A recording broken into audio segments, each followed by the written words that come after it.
assim, para nós falarmos um pouquinho a respeito dessa lição de número 11, que traz por título o zelo do apóstolo Paulo pela sã doutrina. Tem um slide ali, só para os irmãos ficarem acompanhando. Eu acho que é só para os irmãos se direcionarem, né? E a gente vai tentar entender um pouquinho que Paulo, o apóstolo, queria quando ele escreve essa carta a Timóteo, né? Nós vimos aqui que o texto áureo dessa lição, e não só o texto áureo, também a nossa leitura bíblica em classe, ela está baseada na carta que o apóstolo Paulo escreveu a Timóteo. Melhor ainda, baseado na primeira carta que o apóstolo Paulo escreveu a Timóteo e também a segunda carta que o apóstolo Paulo escreveu ao jovem pastor Timóteo.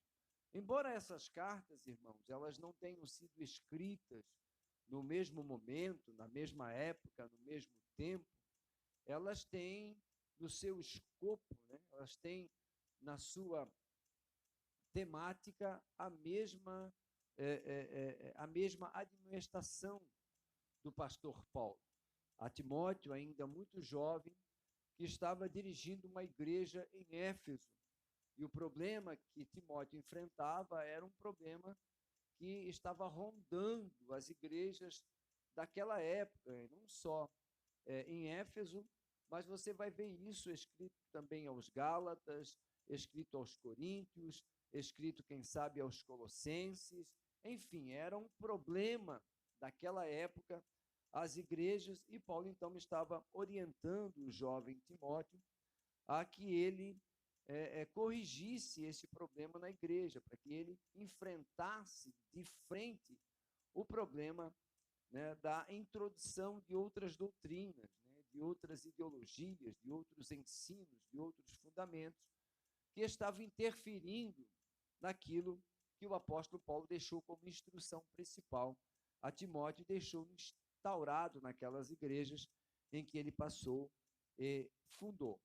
Então, o texto áureo que está escrito na primeira carta do apóstolo Paulo a Timóteo, no capítulo 4, versículo 16, irmãos, esse versículo bíblico, por si só, poderia ser o tema base dessa lição e podemos falar a noite inteira somente desse versículo bíblico.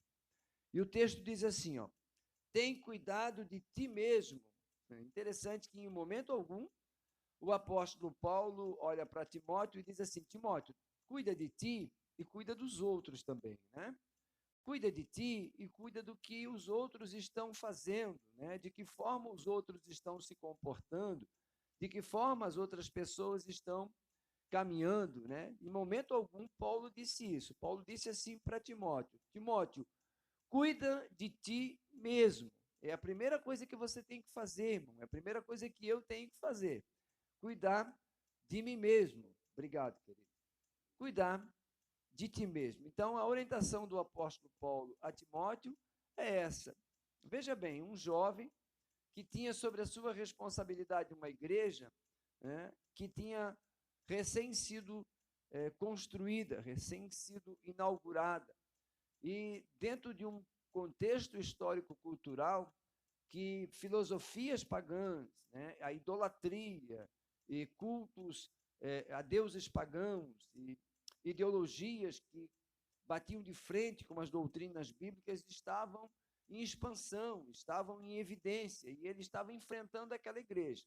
Imagina, os irmãos, que você é pastor de uma igreja em que os membros desta igreja vieram da idolatria, vieram do culto pagão, vieram do paganismo, vieram das filosofias, né? Vieram do estoicismo, vieram daquelas correntes de pensamentos, correntes filosóficas, correntes religiosas que estão completamente contra a palavra de Deus. E agora essas pessoas se convertem, essas pessoas deixam de fazer o que faziam e passam a fazer parte de uma igreja. E o jovem Timóteo está agora pastoreando essa igreja. Imagina, os irmãos, que essas pessoas vêm para a igreja com uma série de pensamentos na cabeça, com uma série de ideias na cabeça, que foram implantadas na vida deles, quem sabe, durante muitos anos, e agora eles tinham que se deparar com uma nova doutrina, com uma doutrina baseada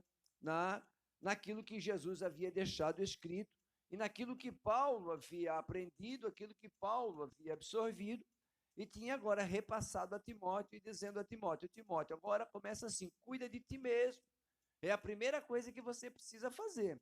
Cuida de ti mesmo e aí, consequentemente, cuida da doutrina. E aí nós vamos entender também um pouquinho o que é doutrina, porque hoje se faz muita confusão a respeito dessa ideia de doutrina, né? E até se prega muito em alguns lugares por aí o erro da questão da doutrina. Eu coloquei aqui para os irmãos o tema, só para os irmãos ficarem acompanhando, e diz que o zelo do apóstolo Paulo, né, ali está cortando, mas é pela sã doutrina. Irmãos, a palavra zelo, na verdade, é um cuidado excessivo, é um cuidado especial, é um cuidado preocupado com o que pode acontecer. Isso chama-se zelo, né? E o Espírito Santo, ele também zela por nós, né?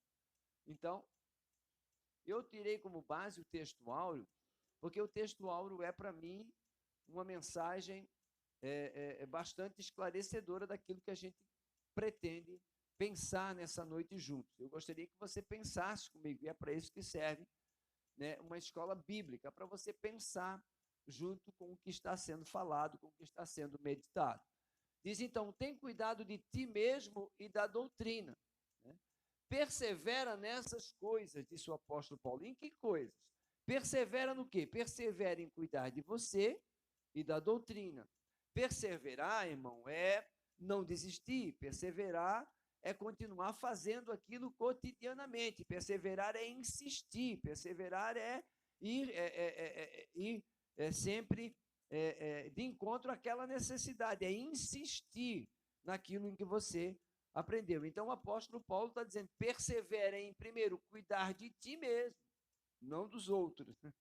Cuidar de ti mesmo e da doutrina. É interessante que essa colocação, cuidar de ti mesmo, no original grego, ela é muito parecida com aquela afirmação que Paulo faz na primeira carta aos Coríntios, no capítulo de número 11, a respeito da Santa Ceia, quando ele diz, examine-se, pois, o homem a si mesmo. Depois, então, participe da ceia, coma do pão e tome do cálice. Então, a ideia no original grego do Novo Testamento é o mesmo, do texto do capítulo 11 da primeira carta aos Coríntios. Examine-se, pois, o homem a si mesmo, ou seja, cuida primeiro de ti, faz um exame, um autoexame, né? Um exame introspectivo da tua vida pessoal, e aí sim, depois disso, você pode participar de ceia, depois disso você pode falar para os outros, depois disso você pode ser exemplo, depois disso você pode ser ouvido, você pode ser observado. Então, a orientação de Paulo tem cuidado de ti mesmo e da doutrina, e o termo doutrina, na verdade, aqui é ensino, irmão, é estatuto, é princípio, é base, né, para que você possa, então, entender o que significa. Persevera nessas coisas. Por quê, irmão? Olha só, por que será? Porque fazendo isso te salvarás tanto a ti mesmo como aos que te ouvem. É interessante, irmão, que se eu cuido de mim, em primeiro lugar, e da doutrina, né, que é dessa palavra, porque isso quer dizer, doutrina quer dizer essa palavra aqui, os princípios, os ditames de Deus. Por isso que os discípulos, né, no início do livro de Atos dos Apóstolos, você vai ver isso no capítulo 2, a partir do versículo 42, se não me falha a memória, que o escritor Lucas diz que eles perseveravam na doutrina dos apóstolos, no partir do pão, na comunhão, etc, etc, etc. E esse texto correlato diz que dentro dessa dinâmica, né, de perseverar na doutrina, dentro dessa dinâmica de oração, dentro dessa dinâmica de compartilhar com os irmãos, dentro dessa dinâmica de comunhão da igreja primitiva, a Bíblia Sagrada diz que o Senhor acrescentava à igreja aqueles que haviam de se salvar. Então, em um momento, alguns discípulos que aprenderam com Jesus. Em momento algum, o apóstolo Paulo, que aprendeu com Jesus e faz menção agora a Timóteo, em momento algum ele se preocupa em cuidar daquilo que não é dele, de cuidar da vida dos outros, de cuidar de como as outras pessoas andam, como as outras pessoas se comportam. A maior ferramenta do apóstolo Paulo era o seu próprio comportamento. A maior ferramenta de evangelização que o apóstolo Paulo usava era o seu próprio comportamento. Tanto é que ele chega a escrever dizendo, olha, segue o meu exemplo. Segue o meu exemplo. Né? O que eu faço, vocês podem fazer. Então, é isso que o apóstolo Paulo está querendo dizer a Timóteo. Tem cuidado de ti mesmo e da doutrina, persevera nessas coisas. Porque fazendo isso, olha só, fazendo isso, te salvarás tanto a ti mesmo como aos que te ouvem. Né? Então, as pessoas que ouvem a Timóteo, que escutem a Timóteo, vão também se salvar, não porque ele cobrou deles, mas vai se salvar pelo seu comportamento. A lição, ela é subdividida em alguns tópicos, né? Primeiro, segundo e terceiro tópico. Nós não vamos entrar minuciosamente em cada um desses tópicos, mas nós vamos tentar entender aqui. O primeiro tópico vem falar da ortodoxia versus heterodoxia. Nós vamos falar um pouquinho mais à frente a respeito disso. É o primeiro tópico. O segundo tópico vem falar sobre a ameaça da corrupção doutrinária.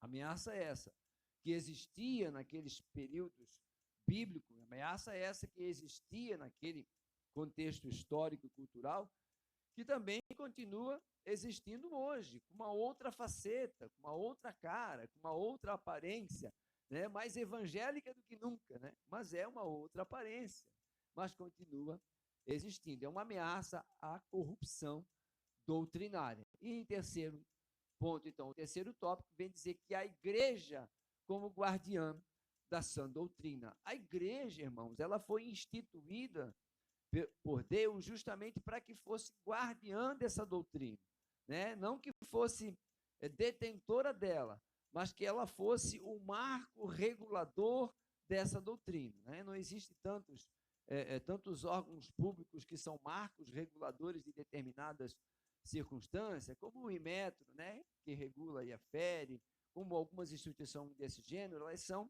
os marcos reguladores, e a igreja é o marco regulador da sã doutrina, ela foi criada para isso, e desde Jesus Cristo, passando pelos discípulos, e aí então se estendendo, né, pela vida do apóstolo Paulo, e do apóstolo Paulo, então nós fazemos o uso de todas as suas cartas, né, para termos essa ideia, essa noção do que significa realmente sã doutrina. Na igreja, ela é guardiã, ela é protetora, ela que é o marco regulador da sã doutrina. Não são os nossos pensamentos, irmão, não é o que eu penso, não é o que eu acho, não é o que eu deduzo, não é o que eu imagino, não é o que, né, eu penso que tem que ser certo. Não é isso que é o marco regulador da sã doutrina. O que regula a sã doutrina, o que deixa ela viva, o que dá vez e voz a ela é a palavra de Deus, né? É a igreja, no uso da palavra, é que faz ser guardiã dessa sã doutrina. Mas o que é ortodoxia? Lá no primeiro tópico, nós vamos ver essa palavra ortodoxia. Significa o que é direito, o que é reto, o que é certo. Né?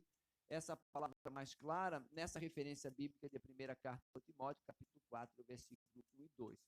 Quando Paulo escreve a primeira carta a Timóteo, olha só, irmão, observe bem esse detalhe. Quando Paulo escreve a primeira carta a Timóteo, Paulo não está preso, né? Paulo, ele sai de uma prisão anterior, de uma prisão domiciliar, doméstica, né? Em que ele tinha liberdade para pregar, sair, entrar, etc. E agora já está viajando, né, pela região da Ásia e tal, e é nesse período, nesse inteirinho, que ele escreve a primeira carta a Timóteo. Timóteo já está em Éfeso e ele escreve essa primeira carta, né, falando justamente sobre a ortodoxia, sobre a sã doutrina. Quando ele vai escrever a segunda carta a Timóteo, ele já está preso, no final da vida dele, ele já está em Roma, ele não tem mais liberdade para pregar, para receber visitas, né, ele está confinado numa prisão em Roma. É interessante que a didática, o tema apresentado na segunda carta que ele escreve a Timóteo é muito parecida com a primeira, ou seja, mesmo na liberdade ou na prisão, a defesa pela sã doutrina, pela palavra do apóstolo Paulo é a mesma, não muda, porque nós somos assim, às vezes nós mudamos as nossas concepções, as nossas filosofias, a forma como nós encaramos a fé de acordo com as circunstâncias. Não é o caso do apóstolo Paulo, indiferente das circunstâncias. Os padrões, né? O marco regulador da sã doutrina continua sendo o mesmo, a fé em Cristo Jesus. Então, ortodoxia nada mais é do que a definição técnica para a palavra ortodoxia diz respeito à absoluta conformidade com o princípio ou doutrina. Então, a ortodoxia nada mais é do que a fidelidade, nada mais é do que a retidão, né? Não pode ter oscilações, não pode ter sombra de variação, né? O apóstolo Pedro, ele escreve em uma das suas cartas e diz que as escrituras, né, ou as profecias, elas não são de particular interpretação, né? Tem gente que pensa assim, eu interpreto ela de uma forma, o outro interpreta de outro, mas não existe isso. Ela só tem uma interpretação, que tem que ser baseada na sã doutrina. E isso é ortodoxia. Quando a gente foge disso, a gente está fugindo da retidão dessa palavra. A segunda, ou o segundo termo, é a heterodoxia. Heterodoxia nos remete a uma opinião diferente, oposição aos padrões, normas ou dogmas estabelecidos. Se a ortodoxia tem um só parecer, a heterodoxia implica várias opiniões a respeito de um mesmo objeto. Então, essa é a diferença básica entre ortodoxia e heterodoxia. A ortodoxia, ela é imutável. A ortodoxia, ela tem um único sentido, ela é reta, ela não se desvia nem para a esquerda, nem para a direita. A heterodoxia, não. Ela tem as oposições, diverge de pensamento. Um pode pensar A, o outro pode pensar B. Quando você lembra de hétero, você vai observar a questão da sexualidade. Nós, né, somos heterossexuais. Por quê? Porque a nossa relação é com seres humanos opostos, né? De sexo diferente. Então, são opostos um ao outro. Por isso, somos héteros. E a heterodoxia é justamente isso. Quando você tem uma doutrina, uma fonte, uma base, e aí, então, quando você surge com uma outra interpretação contrária àquela, o inverso daquela. Isso é heterodoxia. E hoje em dia tem muito disso, meu irmão. É a questão pessoal, do pensamento pessoal, das filosofias, né? Das concepções humanistas, né? Eu penso da minha forma, olha, amigo, mas isso aqui é verdade. Bom, ela pode ser verdade para mim, mas pode não ser verdade para ele, né? Ou essa verdade pode significar uma coisa para mim, não pode significar uma outra coisa para ele, né? Nós vivemos esse período, né? Esse processo de indefinições, de heterodoxia. Você pode pensar de uma coisa, enquanto o outro pensa de uma outra forma. Vamos lá? O grande perigo, irmãos, né, e é bem isso que, de repente, a lição quer deixar muito claro, o grande perigo, na verdade, são os extremos. O grande perigo são os extremos. Quando eu falo em ortodoxia, quando eu falo em sã doutrina, quando eu falo em manter o padrão da Bíblia Sagrada, da Palavra de Deus, dos ensinos, principalmente dos ensinos de Jesus que são assimilados pelo apóstolo Paulo e depois difundidos à igreja e são praticados pelas igrejas até os dias de hoje, quando eu falo nessas concepções primárias de sã doutrina, eu entendo que isso tem que ser baseado numa vertente única, ela não pode ter oscilações, né? O profeta Isaías, se não me falha a memória, no capítulo de número 30, ele diz, olha, o caminho é este, né? Andai nele, sem se desviar nem para a direita e nem para a esquerda. Por que isso, irmão? Porque os desvios de esquerda e direita, né? E agora esses termos são bem conhecidos na atualidade, mas a esquerda e a direita são os pontos opostos, né? São as heterodoxias do evangelho. Os que pendem para a esquerda, os que pendem para a direita. E esse é o grande perigo, o perigo dos extremos, né? O perigo de você ser extremista demais, né? Ou, então, quem sabe, você ser formalista demais, né? Ou você se perde no extremismo e se torna um fariseu, e era isso, principalmente, entre muitas outras coisas, mas era isso também que Timóteo estava enfrentando na igreja de Éfeso, ou você se perde, né, para a linha do fanatismo, né, né, dos exageros do lado esquerdo, ou então você se perde para a linha do formalismo, né? De tudo está tudo certo, está tudo bem, é uma outra época, é um outro, não é, Alan? É um outro momento, tudo pode, não tem problema, você faz do jeito que quer, você vive a liberdade do evangelho, e daí você transforma essa liberdade em libertinagem, e acha que isso está dentro da linha de pensamento de um Novo Testamento. Alguns escritores defendem, inclusive, essa ideia, é uma ideia que eu combato já há muito tempo, é a ideia de se eximir a responsabilidade do Antigo Testamento, de se excluir da Bíblia Sagrada o Antigo Testamento, ou não se considerar na íntegra, né, na verdade, o Novo Testamento, porque o Antigo Testamento, porque o Novo Testamento te dá essa liberdade. A liberdade de você partir para a direita, né, e não para a esquerda. Irmãos, o perigo sempre foi e sempre será os extremos. É como andar aqui, né? Digamos que isso aqui seja um precipício, né? E se eu andar aqui, eu estou seguro. Mas é perigoso ou não é perigoso? Isso aqui é super perigoso. Então, os extremos sempre vão gerar perigo iminente, né? E é isso que o apóstolo Paulo está querendo deixar bem claro aqui, né? Para você ter uma ideia do que é sã doutrina. A sã doutrina é aquela que anda na retidão, é aquela que anda numa linha reta, você não vai nem para um lado nem para o outro. Porque se você vai demais para um lado da esquerda, você se torna fanático, né? E aí não pode nada, pastor. Daí você vira fariseu, daí Jesus olha para eles e diz assim: olha, meu filho, vocês fecham tantas portas que nem mesmo vocês passam, né? Jesus disse aos fariseus: diz, olha, vocês colocam um fardo tão pesado sobre os ombros dessas pessoas, mas vocês não movem um dedo para carregar o fardo que vocês colocam sobre os ombros deles. Isso é farisaísmo, isso é fanatismo, isso é extremismo. Por outro lado, também, quando você tem a ideia, a concepção que isso aqui é só um clube social, irmão, que daí você não vem mais a culto de ensino, né? Que daí, né, tudo é muito mais interessante, sair no fim de semana é mais divertido, né, ir para a praia, né, quem sabe ir visitar um parente. Agora, final de ano mesmo, todo mundo quer viajar, né, e sai para fazer,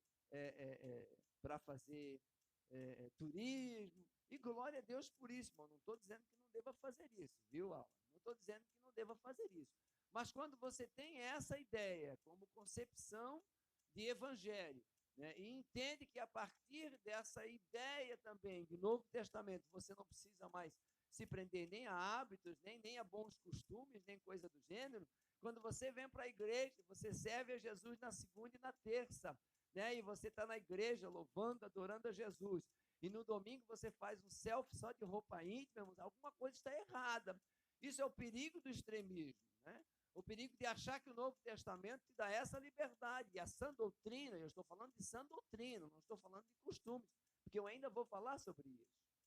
Então, é o perigo dos extremos, né? O perigo dos extremos. Aí, eu vou aqui corroborar com uma fala do pastor Anderson, né, no começo, quando ele falou a respeito disso, dessa ideia que, não, está tudo certo, né? Agora não tem problema nenhum, e eu vou, né, eu vou no oba-oba. Não, não é bem assim que a coisa funciona. Então, nós vamos entender um pouquinho a respeito disso. Olha só. Os teus ouvidos ouvirão a palavra que está por detrás de ti, dizendo: este é o caminho, andai nele, sem vos desviardes nem para a direita e nem para a esquerda. O perigo dos extremos, irmão. O perigo dos extremos. Vamos lá. Mas assim, o que eu estou falando aqui, irmão, eu coloco as imagens porque as imagens abrem um pouco mais a mente para a compreensão. E os irmãos podem até achar que não, mas o que se fala aqui é o que está dentro da lição. Estou só querendo deixar isso de forma mais didática para nós podermos entender o que é sã doutrina, né? O que é sã doutrina. Porque eu já vi tanta gente falar sobre sã doutrina, né? E aí faz uma confusão. faz uma macarronada com sã doutrina e costume, irmão, pelo amor de Deus, né? Então, vamos entender. Mas o que é doutrina, na verdade? Doutrina não é costume, irmão. Doutrina não é costume, daí nós temos que entender isso. Quando o apóstolo Paulo escreve a carta, não só essa a Timóteo, mas em todas as cartas pastorais do apóstolo Paulo, isso é uma coisa que ele deixa muito clara, é a questão da doutrina e a questão do costume. Né? Ele sabe exatamente diferenciar, sabe exatamente como lidar com as situações, né? Sabe exatamente respeitar a opinião e os costumes locais e sabe exatamente lidar com a questão da sã doutrina.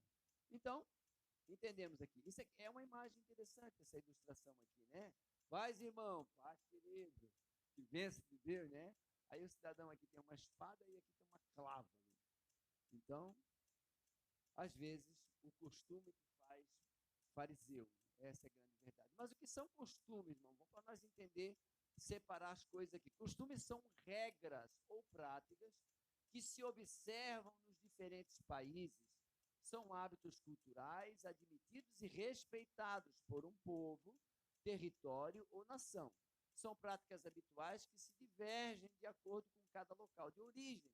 A recomendação bíblica é adotar os bons hábitos. Entendam isso. Né? Quanto mais os irmãos, tudo que é verdadeiro, tudo que é honesto, tudo que é justo, tudo que é puro, tudo que é amável, tudo que é de boa fama, se há alguma virtude, se há algum louvor, nisso pensai. Então é simples de definir aquilo que é bom, que é um bom hábito, que é um bom costume.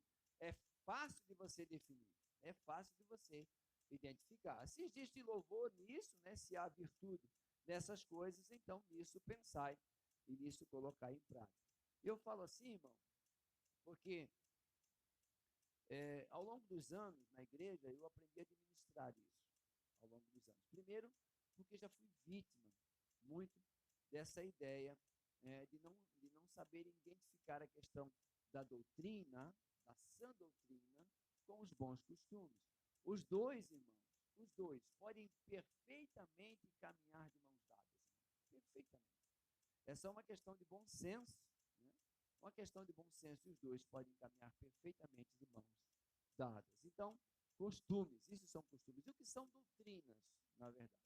Doutrina define-se como um conjunto de princípios, ensinos ou normas que serve de base de sustentação a um sistema religioso, político, filosófico, científico, entre outros. Doutrina bíblica é um ensino da Bíblia, normativo, terminante, derivado das Sagradas Escrituras, como regra de fé em Deus. A Bíblia nos adverte a não sermos enganados por outras falsas doutrinas, para que não sejamos mais meninos inconstantes, levados em roda por todo o vento de doutrina, pelo engano dos homens com que astúcia enganam fraudulosamente. Né? Interessante que Paulo está escrevendo aos Efésios, justamente, né, aquela igreja em que o apóstolo, Timóteo, estava pastoreando. Por quê, irmãos? Porque nós devemos entender que existem essa ideia de falsos ensinos, e aí, então, atribuem isso a doutrinas. E muitas vezes não é doutrinas de homens. Nós devemos entender também, para que não sejamos mais meninos inconstantes, levados em roda por todo o vento de doutrina. Eu volto a afirmar agora, né, eu que já falei no início, que a maior dificuldade que Timóteo estava enfrentando era isso. As pessoas estavam chegando, né, estavam vindo de fora, né, muitos judeus se converteram ao cristianismo, outros eram pagãos que se converteram ao cristianismo, e agora estavam na igreja de Éfeso, e com eles vinham os seus princípios, os seus ensinamentos, e traziam para a igreja. E aí, então, baseado nas suas filosofias e concepções, ensinavam a igreja em que eles deveriam guardar aquilo que eles aprenderam. Tá? Quando Paulo escreve a Timóteo, ele quer corrigir, entre muitos erros, esse. O primeiro era a questão do judaísmo. Muitos judeus que se converteram e que diziam que para aqueles que estavam ali serem salvos em Cristo Jesus, tinham que guardar o que eles aprenderam no judaísmo. A guarda do sábado, a abstenção de alguns alimentos, a guarda dos dias e festas judaicas, né? A guarda daquela ideia abrâmica que os fariseus, né, e os judeus tinham e que depois de convertido achavam que precisavam guardar e não precisavam. Interessante, como eu falei agora, que o apóstolo Paulo ele conseguia gerir isso de uma forma tão boa, de uma forma tão equilibrada, que teve um momento, e foi com o próprio Timóteo, esse mesmo jovem aqui, em que ele está escrevendo, que ele traz Timóteo lá da região da Ásia, onde Timóteo morava, na sua segunda viagem missionária, ele traz para a obra de Deus. E ao sair da casa dos seus pais, ele era filho de uma mãe judia e o pai era grego. E ele não era circuncidado, ele era filho de grego com judia e não foi circuncidado, ele conheceu o evangelho. Então ele não precisava mais se circuncidar, mas como Paulo sabia, volto a dizer, administrar de uma forma muito equilibrada essa questão do costume judaico, o que ele diz para Timóteo? Timóteo, não precisa. Mas sabe o que você vai fazer? Nós vamos circuncidar você. Não precisava, irmão, de maneira nenhuma. Mas por quê? Porque ele ia trabalhar dentro do ambiente de judeus, e aquilo seria uma ferramenta fundamental para ele poder entrar dentro da cultura judaica, e ninguém podia dizer nada dele, mas ele não é nem circuncidado, embora ele fosse filho de judia como gentio. Então, essa questão do equilíbrio pode perfeitamente acontecer, irmão. E na igreja de hoje não é diferente. Não é diferente. Nesse caso, era circuncisão. Nós não é a circuncisão. Nós, na verdade, são os costumes e os bons hábitos. Então, você consegue conciliar exatamente. Você não pode partir para o extremismo, né? Em que não pode nada. Não pode fazer nada. Cortar o cabelo, nem pensar. Pelo amor de Deus. Né? Usar uma maquiagem de leve, mesmo que seja de leve, não pode, porque o céu, meu Deus do céu, o esteticista do céu pensa num cara bravo. Não pode, etc. Então, isso é o extremismo, você não pode fazer isso. Por outro lado, irmão, você também tem que entender que você também não pode ser extremista para o formalismo, para o liberalismo, e tudo está tudo ok. Aí você vem, sabe, você já exagera e você se torna no extremo. As roupas sobem tanto, né, que precisa dar uma puxadinha para poder acertar. Né? A produção ela é tão excessiva que você chega brilhando, né? Mesmo sem a luz do Espírito Santo. Então, existem detalhes que precisam ser administrados e é facilmente possível de corrigir. A questão do equilíbrio, irmão. O equilíbrio, os extremos são perigosos, sempre serão perigosos. Então, entender, né, que a Bíblia Sagrada ela é equilíbrio. Tem um livro do pastor Antônio Gilberto, se não me falha a memória, que o título do livro é Cristianismo Equilibrado. E ele aborda, entre muitos outros temas, essa questão do equilíbrio do Evangelho, para você não se tornar extremista.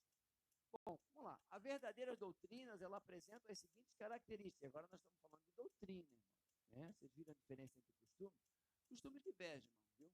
Se você for, por exemplo, eu até teve uma época no passado em que nós fizemos um estudo aqui sobre doutrinas bíblicas. Eu até tenho tudo isso, está no meu blog ainda, mas faz muitos anos que eu não movimento blog, e eu tenho todo esse material guardado. E nós fizemos um fim de semana aqui de estudo bíblico e caiu para mim a responsabilidade de falar sobre doutrinas bíblicas. Eu falei sobre 7 ou 8 doutrinas bíblicas. E a primeira coisa que eu abordei foi a questão dos costumes. E aí eu trouxe uma relação de costumes básicos de diversas nações. Irmão, tem culturas que você se escandaliza, né, com hábitos que são perfeitamente normais. Você vai, por exemplo, numa parte do Oriente Médio, em que homens andar de mãos dadas, irmão, é a coisa mais comum do mundo. Você sabia disso? Aqui, se andar de mãos dadas, você vai dizer que é um casal, né? Mas em boa parte do Oriente Médio, os homens andam, os homens se beijam, né, como Oscar. Inclusive, é também parte da própria cultura judaica, em determinadas regiões, né, os homens se beijam no rosto, evidentemente. Né? Mas, enfim, então são culturas. Né? Você vai, por exemplo, para a Sibéria, você vai para o extremo ártico, por exemplo, os esquimós, né, aquele povo de regiões mais íngremes, mais congeladas, faz parte da tradição, faz parte da cultura, faz parte do costume. se eles recebem uma visita, eles liberam a esposa para dormir com o visitante, por incrível que pareça, para aquecê-lo, porque é muito fria a região. Nós temos uma cultura diferente. Então, culturas, elas divergem, exatamente. São costumes locais e que não tem erro nenhum. Você vai, por exemplo, para o norte da África, presta atenção aqui, você vai para o norte da África, por exemplo, né, você vê o pastor que está doidinho para ir para a África, estou pensando, África, não vou te mandar para a Sibéria, não, está doidinho para ir para a África. A África, por exemplo, em boa parte das regiões africanas, por exemplo, os cultos africanos, né, os cultos africanos, mesmo cultos evangélicos, hoje, em boa parte da África, onde ela já está mais politizada e está está em contato mais constante com pessoas de outros hemisférios, eles já se adequaram hoje às suas roupas, embora sejam todas coloridas. Você vai para um culto africano, né? Meu Deus do céu, parece que é um carnaval aqui, né? Aquilo aí são roupas típicas, faz parte da cultura. E você já viu como eles adoram Deus? É uma coisa fantástica, irmãos. Se eles não estiver cantando durante umas 2 horas, aquilo não é adoração. Se eles não estiver pulando, não é adoração. Se eles não estiver, não é adoração. Oi? Sim, então quer dizer, é uma questão cultural. Irmãos, em alguns pontos da África, os pontos mais extremos da África, estou falando de costume, para você diferenciar como nós temos uma concepção errada entre costumes e doutrinas. Né? Por exemplo, em algumas regiões mais extremas da África, mesmo convertidas, as mulheres têm seus seios expostos, por incrível que pareça. É uma questão cultural e não tem problema nenhum naquele momento. É óbvio que quando eles vão, quando ao longo dos anos em que eles vão se familiarizando com outras culturas, né, de outras etnias, ou de quem se aproxima mais das igrejas africanas de outros hemisférios, eles acabam adotando a prática também de cobrir os seios, mas inicialmente eles andam sem. E são crentes, irmão. Deixa eu dizer uma coisa para eles, vão para o céu também, por incrível que pareça. Por quê? Porque é uma questão cultural, é uma questão cultural, uma questão de costume.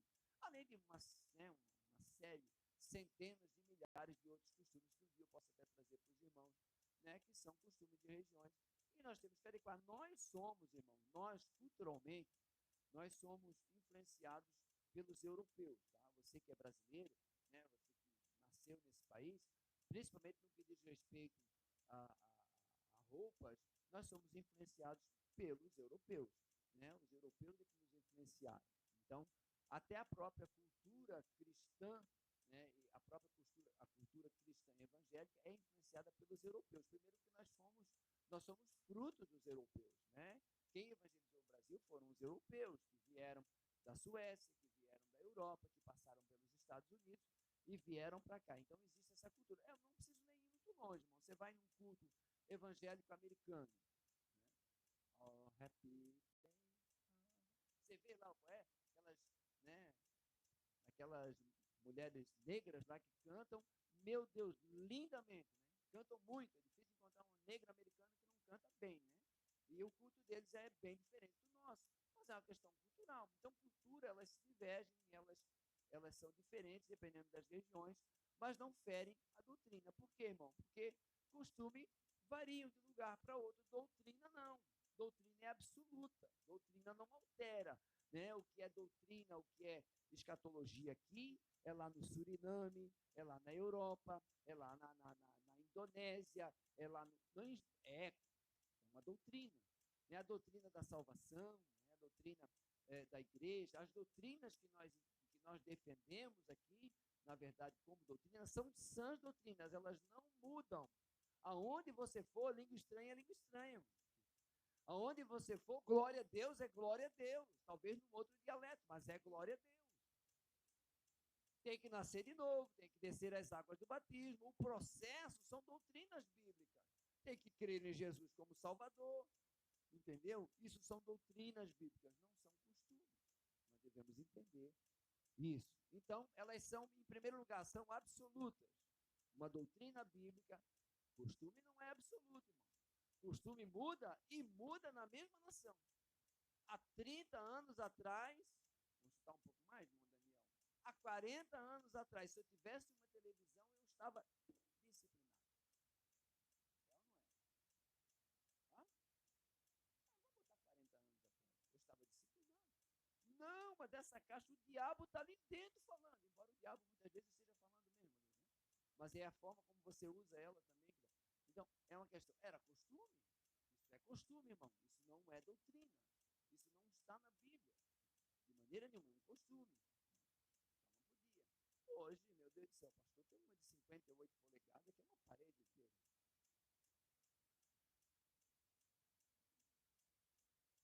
É, aí que vira o negócio. Entendeu? E essa questão é uma questão de costume, então nós temos que entender. E muitas outras coisas também que hoje a igreja. Ai, irmão, mas a igreja ela está mundanizando. Não, irmão. Não pode é ferir a doutrina bíblica. Não pode é ferir a doutrina bíblica. Não pode é ferir a doutrina bíblica. Quando você fere a doutrina bíblica, quando você fere a sã doutrina, quando em algum momento isso fere uma sã doutrina, daí sim, aí é pecado. Daí está fora dos padrões bíblicos. Sim, isso é costume.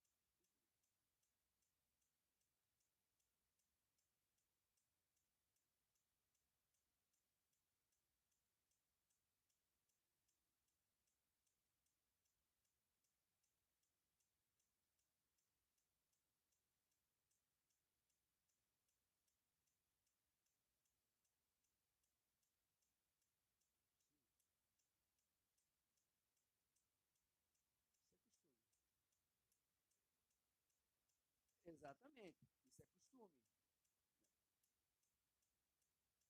Exatamente. Isso é isso que eu estou falando. É a questão de não ir para a direita nem para a esquerda. Que você se torna extremista. Ah, irmão, mas é, a TV leva para o inferno. Quem é que leva mais para o inferno que isso aqui, irmão? Bota a TV no bolso, isso aqui, ó. Aliás, já faz muito tempo que bota a TV no bolso. Então é uma questão de. Exatamente. Exatamente. Qualquer coisa, irmão. Qualquer coisa. Entendeu? A TV, eu estou dando exemplo da TV, mas é qualquer coisa. Qualquer coisa, irmão. É uma revista, é um livro, é um telefone, é qualquer coisa. Porque o problema não está na coisa, o problema está em mim. Por isso o apóstolo Paulo disse, Timóteo, cuida de ti mesmo e da doutrina. Porque fazendo essas coisas te salvarás tanto a ti mesmo como os que te ouvem.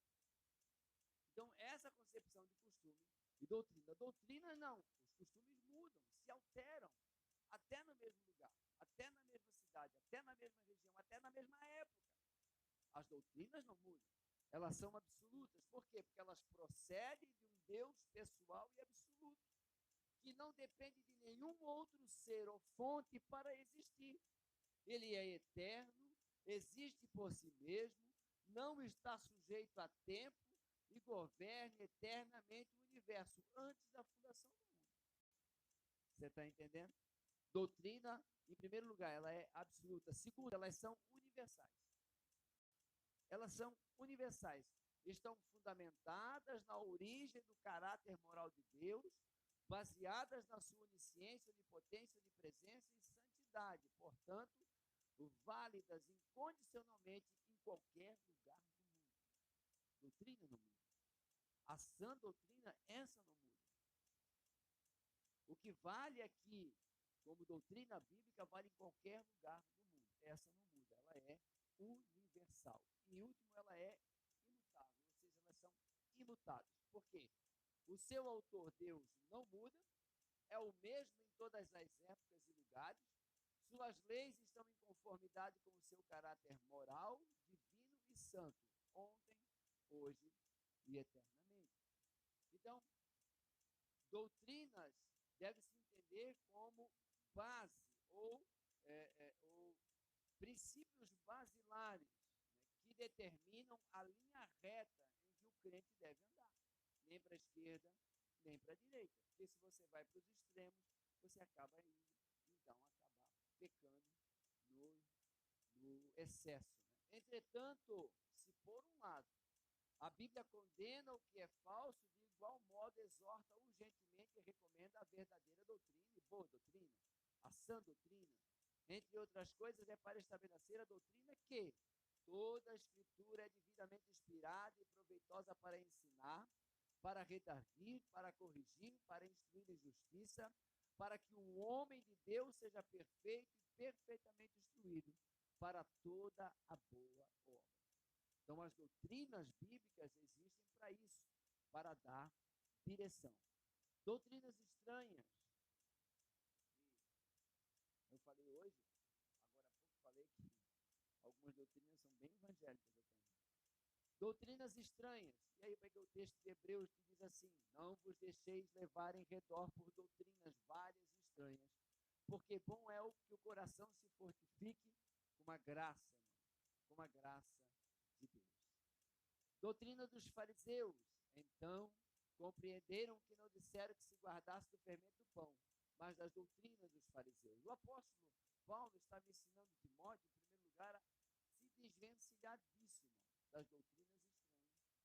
Doutrinas que não fazem parte disso aqui, irmão.